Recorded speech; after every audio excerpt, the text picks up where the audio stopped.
welcome to the next episode of the Leadership Roundtable.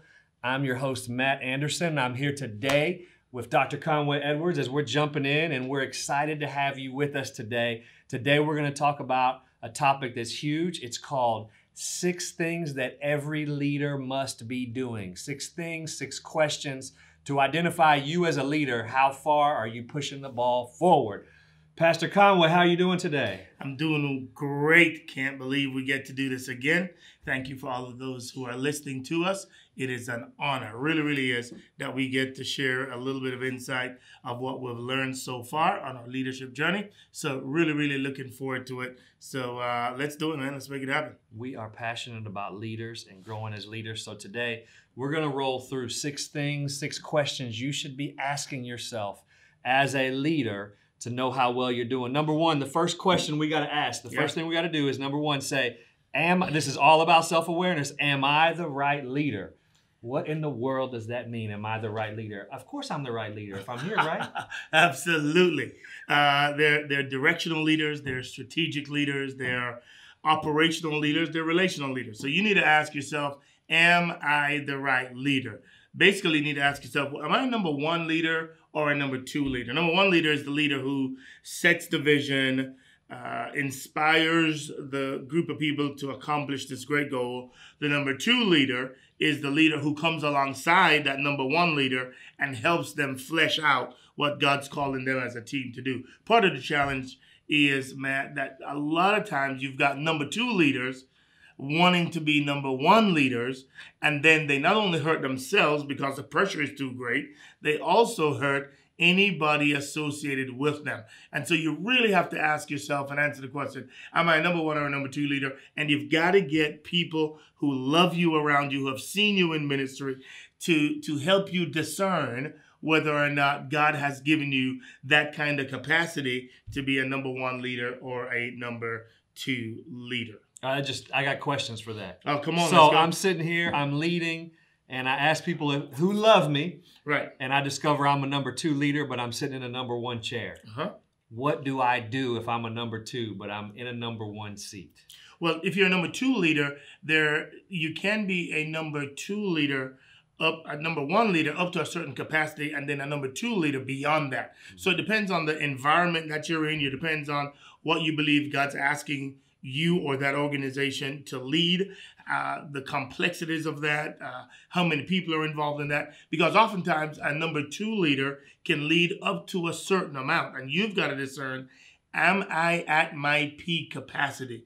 Has God, the ability and the gifts that God's given me, have I reached the ceiling of that gift and ability? And then do I need to stay here and just enjoy what God's asking me to oversee? Or do I need to get to another level?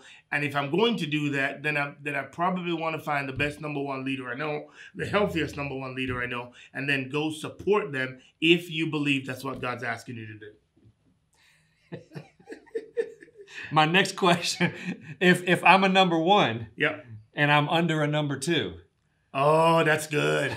So I'm a number 1 leader under a number 2 leader. Then you need to ask God if this is the season that you're supposed to be there. And I often think that it is the season that somebody needs to be there, and you need to develop all the insight and the wisdom that you can develop. I often say, a couple of my mentors used to always tell me, go to school on your leaders. What that means is my responsibility then is to find out how much can I learn under this leader, how much can I support their hand, and how can I make sure I'm not negative? Because once you're negative, you're going to attract who you are. The leaders in the next season that you're going to go into, God is going to send you are people like yourself. So if you're under number 2 leader, your job is to see, how can I support them? How can I help them go to the next level? And you need to discern from God whether or not he's asking you to be there, how long he wants you to be there, and then support them as much as you can. And ask the question, what are the things I can learn here positively? And what are the things I can learn what not to do in my next season? I think we need to learn all of that as we try to discern whether or not we need to stay in this season or whether or not we need to go to another. That's good. That's good. Yeah. You said you need people around you who love you to help discern if you're a 1 or a 2, who are the kind of people we look for to help? Is it people on our team, people beneath us, people above us? Who are the kind of people that are going to help us discern that best? Yeah, I think that's great. I think oftentimes, especially in our current culture, you have a lot of leaders who just leave their churches and go start something else, as opposed to them being sent by the church, which is the model that we should follow in the New Testament. So my concern oftentimes is that I think you should stay at a church, and I think that church ought to see your gifts, your abilities, your talents, that God's using you, and then they launch you off. Oftentimes I think, Pastor Matt, we get frustrated, we don't want to wait anymore, and we just want to go do what we want to do, as opposed to waiting and serving faithfully and allowing the senior leaders above you to then say, I have seen what God wants to do in you, what he has done in you, and now we want to encourage you to go to the next level. And so we want to support you in that, want to support you financially in that, we want to support you with resources in that to help you get it started. So I believe, number one, you need to ask the people above you and see what they believe God might be saying and might be doing in your life. And then I think you need to ask people who have seasoned experience in the area. And then thirdly, you can go get tested. There are so many different institutions now that can help you discern whether or not you're a number 1 or a number 2 guy. So am I the right leader? For the situation you're in, you got to ask yourself, am I the right leader, and who do I need to have around me to discern that? Number 2, this one's huge. This is the question everybody's talking about. Yeah. What is my capacity? You have to be asking yourself as a leader, what is my capacity? That's a big one, because I think this one, for a long time, we have not been able to discern, how do I measure that? And I think we can now. I think the studies have shown that we can now identify some traits that will help you discern your capacity. So I want to give you a couple things that will help you along that path. When you're trying to discern your capacity, I think it's around 5 areas. So number 1 is you need to discern your passion and your drive. Do you have a passion for what you're going to do? Is there a drive about you that you say, man, I can't wait to do this. The burden is so great on my heart. I have to do this. I wake up every day thinking about this. I wake up every day processing, how can we get better? I wake up every day thinking, God, what else might you use me or the team to do to move the ball forward? So I think passion and drive is huge. Number 2, I think skill and knowledge. I think you have to have a certain core level of knowledge that you're going to use to build whatever God's asking you to build. I think you've got to have the skills. So you can't say you want to be a great communicator and a great teacher, but don't have the gift of teaching. You've got to have the necessary skills to pull that off. So have you studied in that area? And that does not always mean academically going to college, going to seminary, and everything else. That just means, have you studied the art of learning how to communicate? Let's say you want to go into social media. Have you studied the guys who are great at it? Have you spent hours upon hours upon hours studying and learning the different techniques, the different styles, and become a student in this area? And if you have, then it may mean that you might have the capacity to pull it off. Number 3 is emotional maturity. And this one is huge. Can you handle a lot of different people getting mad at you all at the same time? No. Can you handle a lot of people putting demands on you? And can you handle them without getting frustrated? Can you demonstrate the fruit of the Spirit in the midst of challenging times at home, challenging times with your kids, challenging times at the job that you're doing? Can you handle that? And how do you process your emotions? Number 4 is your cognitive ability. Do you even know how to solve problems? Can you even solve complex, detailed problem? And some people don't have the mental capacity, the cognitive ability to pull it off. And then lastly, it's just a raw leadership gene. Has God given you the raw gene that just puts you ahead of the curve? It makes it easier for you to do some things. Do you have those 5? And I think if you are proficient in those 5, then it means you have the capacity for God to do some pretty special things with your gifts and abilities. So I hear you. The last one was the leadership gene, but my question is, there is a gene and a gift for leadership.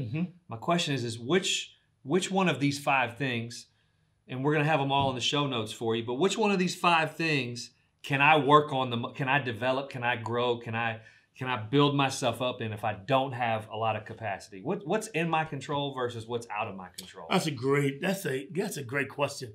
I think the only one that becomes real difficult, obviously the leadership gene, and secondly is your cognitive ability. Some of that you shaped in your early years before you're 8 years old. And that one, after a while, it gets a little bit harder to develop. Yes, you can read. Yes, you can expand your intellect and your insight and your wisdom. But some of that gets difficult. All the others, Pastor Matt, passion and drive, you just have to know what's the pain that God's calling you to fix. And you'll get your drive and passion from that. The knowledge and skill, you just have to put the work in. You're either putting it in because of that passion or you're not. And then emotional maturity, it's the work of the Holy Spirit in you, seeking to train you in the fruit of the Spirit. Can you work on your patience? Can you work on self-control? Can you work on gentleness? How do you develop those? That's all a part of the sanctification process. That's good.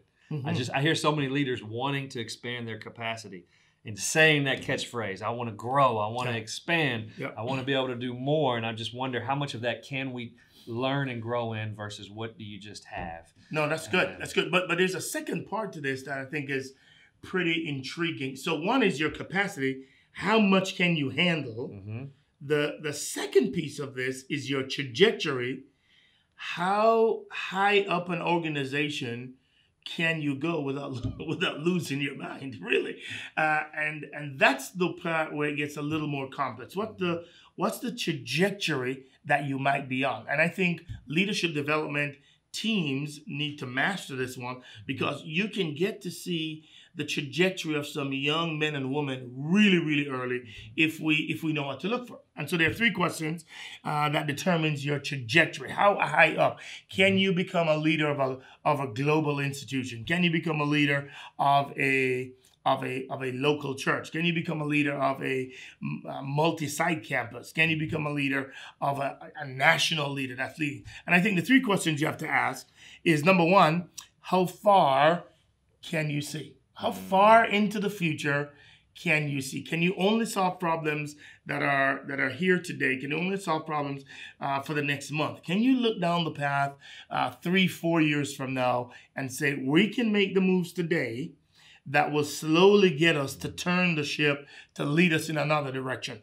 And a lot of people can't do it. Now, part of the challenge here is when you get a leader, for example, in a volunteer institution like the local church, that can see that the leader above them cannot see as far as the leaders beneath them, then you have frustration. And that's what usually happens in most churches. We get so excited about putting people we like in positions that we don't consider their trajectory and their capacity. So then you have leaders under them that can see further and get really frustrated because they are confounded as to why they can't see their next steps. Which is why answering this question, how far can you see, is so important. The second question is the question, how many people can you lead at one time? How many people can you handle? How many people can we comfortably lead? If you've got 500 people to lead, how would you go about managing the scale of 500 people? If you have 10,000 people to lead, how do you manage the scale of 10,000 people? Some people get frustrated. This is what the Bible says, if you can't lead your own home, then how can you lead the church? If you can't lead the 4 people in your house, then how in the world are you going to manage the 100 people in your church, or the 5,000 people in your church, or the 20,000 people in your church? And so you've got to process how many people can they lead. And the only way to know that is to look at what they've done in the past. How many people have they led in the past?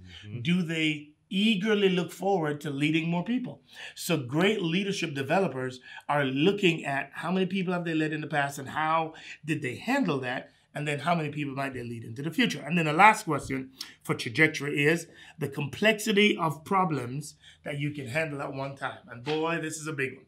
How complex are the problems that you're dealing with?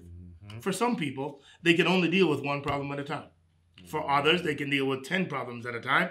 And the challenge becomes how many how many complex problems can we deal with at one time? And I think that's huge. So if you can get an insight into those three, I think it can take us really, really far. Capacity.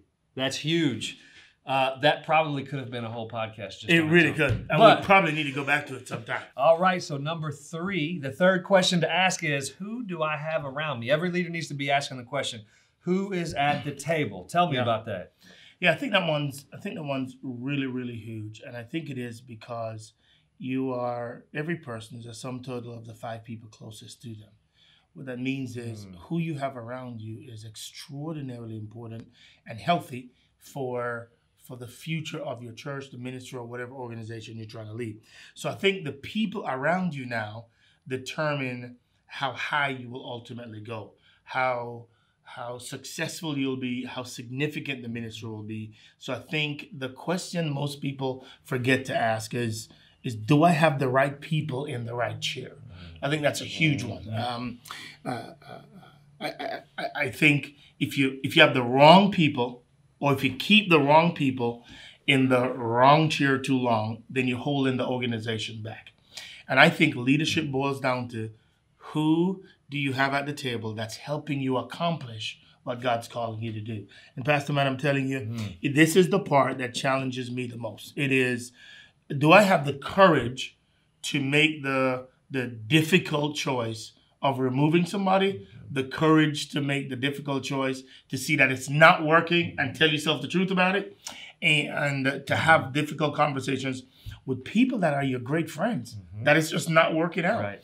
And especially when you started an organization or ministry with some good friends of yours, and you get to a level where they are no longer competent, they're no longer able or don't have the capacity to go to the next level, I think that's where it gets really, really tough. And you have to have those tough conversations because great leaders know when there's a problem and we have to remove that person and get somebody with the capacity to be able to pull it off. And that's just difficult sometimes. It really is. You made me think of Sam Chan's book, Who's Holding Your Ladder? Yeah. And how at each level that you go up to, some people that held your ladder to one height can't hold the ladder to the next height. That's exactly right. And that just kind of rocked my world for us. So I think about the table and who's at your table. It almost makes me think that we need almost like a revolving chair, because if we just have the same people at our table all the time, we're going to be limited. And I think you do really good at this, of always having a new person at the table.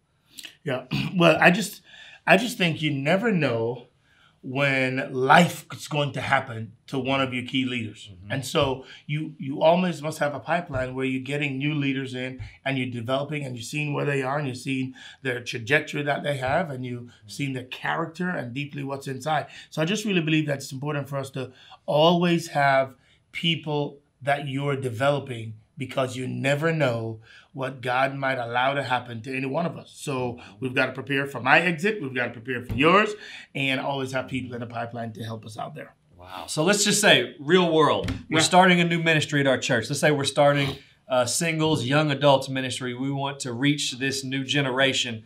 Who do I need at the table around me? If we have this great idea, we see a problem, we want to address it, who do we bring around us? Where do we start? Yeah, so number one, I would think we have to wrestle with, do we have people that have a passion for young adults? I think you've got to start there, because if you don't, then you're going to have people who want to do a task, but they don't have the passion behind the task. It has to be everybody on the team, on the inner circle, has to have the burden that identifies the problem that millennials are leaving the church, and we want them to have a personal relationship with God. And because we believe that the best relationship you can have with anybody is the relationship that you have with Jesus, we feel that that's a huge component to the passion. But then you now have to have some people with some skill sets. Now you have to have some people who love social media, some people who can do worship, some people who can teach, some people who can process people through the assimilation process. We have to have all of those, and they've got to be good at what they do. And we have to be like literally ruthless to making sure we're selecting the right people with the right passion and with the right skill set. So if I'm going to start a ministry like that, we're going to spend the first 6 months praying about it, making sure we have the people that are burdened by this, that feel they're on a mission from God to accomplish this. Once we have that, then you have to find the right people with the right skill set. And as I said, for me, if I'm starting a young adult ministry, social media is going to be a big thing. All right, if I want to start that, we're going to have some worship. So we have to have somebody who can knock it out of the park and worship. Then we have to have a couple communicators, male and female, that I think are really good at connecting with people.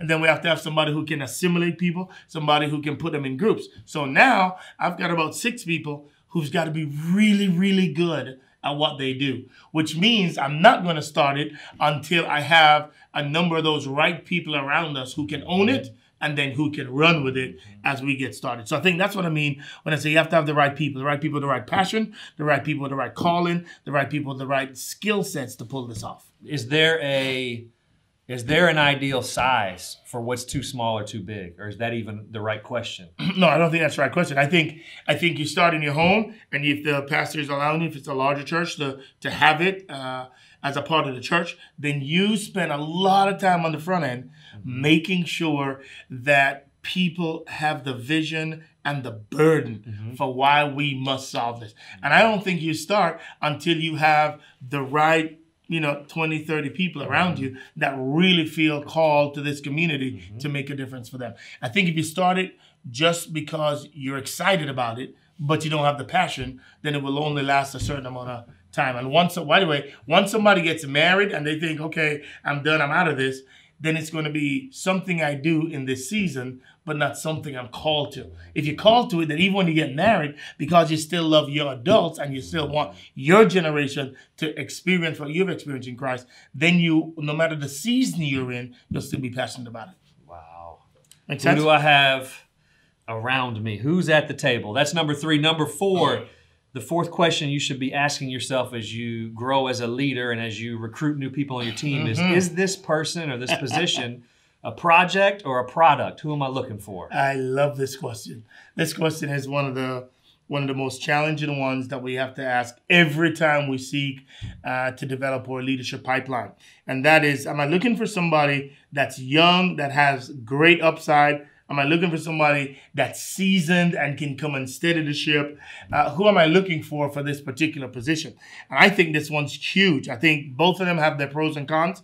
I think you just need to know which one you're hiring and know the baggage that each one of them come with. So let's start with the projects. Projects meaning that you're looking for young people who have the passion and the energy, but lack the experience and perhaps some of the spiritual maturity and perhaps some of the seasonedness. And so some of the things that are important in this area is that you ask the question, have they been fathered? That's my number one question I ask of products that I'm hiring. Have they been fathered? Have they had somebody who has discipled them? Have they had somebody who has taught them what it means to bring all of life under the lordship of Jesus Christ? Have they had somebody to do it? Because if they haven't, then there will be a tendency to fight you along the way. And if they haven't had a father that would father them, then the next question you need to ask is, are they asking one of your leaders to father them in the process? Because if they're not, then they're going to get mad at you for doing things that fathers usually do. Sometimes you have to hear a no every now and again. And can you emotionally handle a no and keep going? Or are you going to get hung up on the no and then be frustrated with the leader and the whole team because they're not letting you have your own way? So I think that's a huge one for, especially in the young adult area, I think that's a huge one to ask and answer. Have they been fathered? Obviously, if you have the qualities that thrive in your culture, you need to make sure they know those, the expectations are clear. But once you go through that, I think fundamentally it boils down to, in our experience, that if somebody has not been fathered, then you're going to have more problems with them than you probably want to deal with. So that's the one for that. On the other side of the product, you've got to make sure they are humble enough and that they seek to understand the culture before they bring the last culture they were in into your culture. I think that's a huge one because oftentimes you've got guys, if your environment is a pioneering environment, you love to disrupt what's the norm, and you bring somebody from the outside in and they're used to a culture where they sit back, they do nothing but manage people, then you're going to have some clashes early on and you'll have to process that. So you've got to make sure they're humble, they fall in line with the people who thrive in your culture, and you just have great conversations about here's the win, here's what we need you to do, here's the expectation, and you make sure those expectations are set pretty clear. Wow. You said there's some pros and cons. When I think of product, I think of baseball, and I think of, are you bringing up your players through a farm system or through free agency? That's exactly right. So I think, are we going to spend time and are we going to develop and train, and do we have time to do that? Or unless you're the New York Yankees and have unlimited money, that's right. the Yankees can bring in anybody, pay whatever they want, because usually free agents cost a little bit more money than bringing somebody through a farm system. A lot more. But what are some of the pros? Like, it just seems like to me, bringing somebody up that you can train and mold just seems like such a great advantage to the organization. But I know there's probably some blind spots. Yeah. So I do think it's great because they know the culture, they can fit in the culture, they have bought into the culture, and so it's smooth sailing as far as culture fit is concerned. The challenge is you can spend a lot of resources developing these guys, and then they go somewhere else. Somebody else called them when you have developed them, which is fine, but you just need to realize you can't train one. You probably better be training 5 or 6, knowing that as soon as you get there, they can go somewhere else, and you want to bless them as they go. But that's the difficulty of you spending and developing them for 3-4 years before they are ready to step into a major leadership role. And then in that 4th year or 3rd year, they say, hey man, you know what, I think God's calling me over here. And now you've got to realize that part of the blessing of leading large sometimes is you get to bless other ministries with other people. And so that's usually one of the challenges that you have. And that's just really tough sometimes. That's really tough. Wow. Because they're going to become a free agent. Absolutely. All right, let's keep rolling. Let's keep rolling. Number 5, what leaders do. Questions leaders must ask is, what are my many congregations? How many people do you lead to lead your organization? How am I organizing and breaking this thing up? What does that look like? Yeah, well, a lot of leaders don't realize that basically when you've got a church that's growing and that's pretty larger, well, all that you have is many, many congregations. Mm-hmm. And the question becomes, do you have leaders that can lead those many congregations? Mm-hmm. And the better the leader, those leaders are, then the healthier that organization is, and the more each of those congregations thrive. So when you have a larger congregation, all that's happening is that those many congregations are growing, which makes the whole church grow. Mm-hmm. And so, for example, if you're in a predominantly white church, then you're going to have a lot of people in guest services, a lot of people in recovery ministries, a lot of people in student ministry and kids ministry. If you're in a predominantly black church, you're going to have a lot of people in the choir. You're going to have a lot of people in the children's ministry. You're going to have a lot of people sometimes in the usher ministry, and it just depends. But all of these are all they're talking about are different congregations, and the challenge for leaders of leaders become: do you have the right leaders that own the overall vision, and are you operating in sync toward the same vision? And if you are, then I think each of those congregations would grow. And as each of them grow, the entire thing grows. So that's the beauty of it. This ties back to number 3. Who do you have around you? Absolutely. Do you have the right people leading the right large groups of people? That is exactly right. But a lot of times, younger leaders don't realize that part of the things that's stopping them from growing is that they have the wrong leader over a mini congregation. Because they do, then they're not thriving, and they wonder why they're not thriving. That's because you have a leader whose congregation isn't growing. And if you have 5 of those, then no wonder why there's stagnation over time. This is going straight biblical with Jethro and Moses, isn't it? That's exactly where it's going. That's leading exactly right. 10s and 20s and 50s and 100s and finding the right faithful people to lead those connection points. The last question, 6 things, is how do I manage and evaluate my team as a leader? How do I do this? Yeah, this is all about accountability.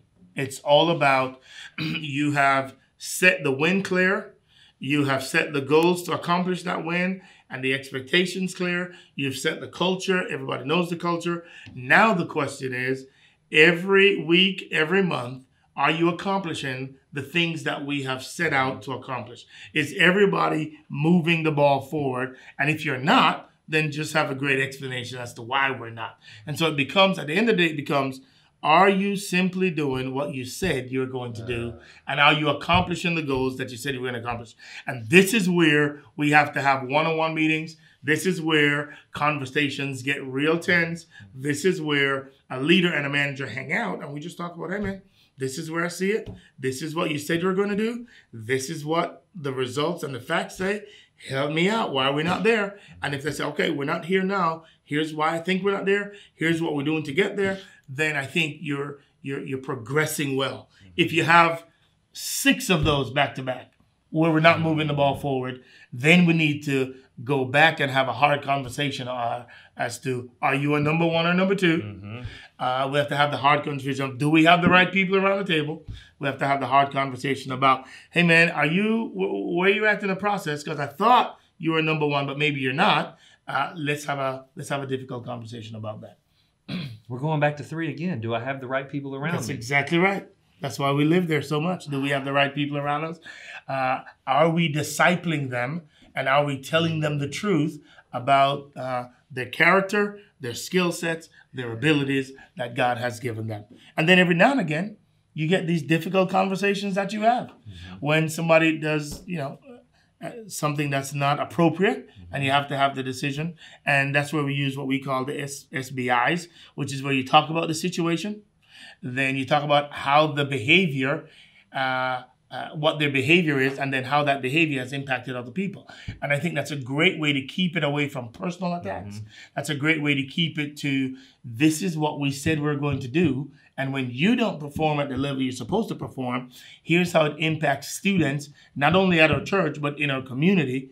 And how are we going to make the necessary adjustments to change the trajectory that we're on right now? Wow. So that's the beauty of it. I love it. I think every leader should ask these questions. I think they should ask them of themselves, and I think they should ask them of the people on their team. And I think they, as a team, you should get together and talk through these 6 and ask the difficult questions as a team and look each other in the eye and say, how are we doing really? Wow. I think it's beautiful when you do it. This is crucial. As leaders, we have to be growing. We have to be evaluating. We have to be moving the ball forward. So we want to encourage you. Check out the notes that we have for this. Share this with your team. As you do this, don't just keep it to yourself, but encourage your entire team and those under them, those at the table with you to do this, because leaders, as we grow, our organizations grow, and we don't want to be the lid. We want to keep pressing forward. As hard as it may be sometimes, as challenging, we've got to keep doing that. Any closing thoughts before we sign off for this day? Well, I just want to encourage the leaders that are listening that we're proud of you, and that if you ask these 6 questions, I think it provides unique clarity for you. I think you will help your team and every leader around that team get inextricably clear on what God's calling them to do. And I think that's your job. I think your job for a leader is to be clear and to make sure everybody knows the lane they're running in, and to encourage and inspire them to run as hard as they can and be as healthy as they can as they do all they can for the glory of God. So I just want to encourage you and remind you to keep on keeping on as God continues to lead you in your area of influence. Thanks for listening, man. We really appreciate it. We are appreciative and grateful. We just want to ask you, if this has been helpful to you, if you would just mind sharing this with a colleague, a friend, somebody you work with, or leave us a review on iTunes. Do whatever you can to help us get the word out, and it helps raise the awareness of this podcast so that it can impact even more people. Thank you so much.